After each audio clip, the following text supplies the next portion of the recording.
আসসালামু আলাইকুম।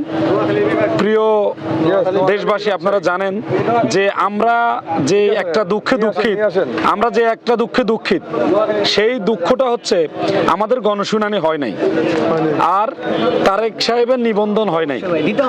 এই জন্য আমরা আজকে এখানে সংহতি দিতে আসছি। কেন আসছি?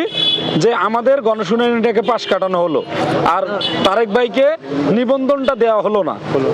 এই জন্য আমরা আমজনতার পার্টি নিবন্ধনের যেই মানে দুর্ভোগ, ওই দুর্ভোগ আর আমাদের দুর্ভোগ প্রায় সেম। আমরা এই জন্য নোয়াখালী বিভাগ বাস্তবায়ন মঞ্চের পক্ষ থেকে আমরা সংহতি দিয়েছি। তারেক ভাইকে আমরা বলেছি যে এইভাবে একটি রাষ্ট্র বৈষম্যহীনের যে আন্দোলন, যে আমরা দেখেছি এখানে হাজারো জনতার রক্তের বিনিময়ে 24 তৈরি হলো, সেখানে বৈষম্য চলতে পারে না। আমাদের সাথে নোয়াখালী বিভাগের ব্যাপারে বৈষম্য হলো, আমাদের গণশুনানি হয় নাই।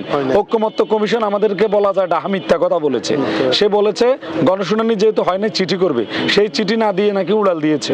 তো এই যে বৈষম্য, এই বৈষম্যের বিরুদ্ধে আমরা বৈষম্যের জন্য আমরা এখানে আমরা সংগতি দিয়েছি। তারেক সাহেবের যে আমজনতার পার্টি, তার নিবন্ধন দেওয়া হোক, সে যেন অনশনে মারা না যায়। আর আমরা নোয়াখালীবাসী যেন এই নোয়াখালী বিভাগের দাবিতে আন্দোলন করে আমাদের যেন আমাদের নিজেদেরও যেন আশা প্রত্যাশার মৃত্যু না হয়। মনে করছি যে 1 কোটি নোয়াখালী মানুষ, এর সাথে এখন 10 কোটি মানুষ একাকার, শুধু নোয়াখালী বিভাগ চাই। আমরা সেই বিভাগের জন্য আমরা বিভাগ চাই। আমাদের এই বিভাগের গণশুনানি দ্রুত করবেন, না হয় বাংলাদেশে নোয়াখালীবাসী কি পারে সেটা অচিরেই দেখতে পাবে। ইনশাল্লাহ সবাই ভালো থাকবেন। আসসালামু আলাইকুম।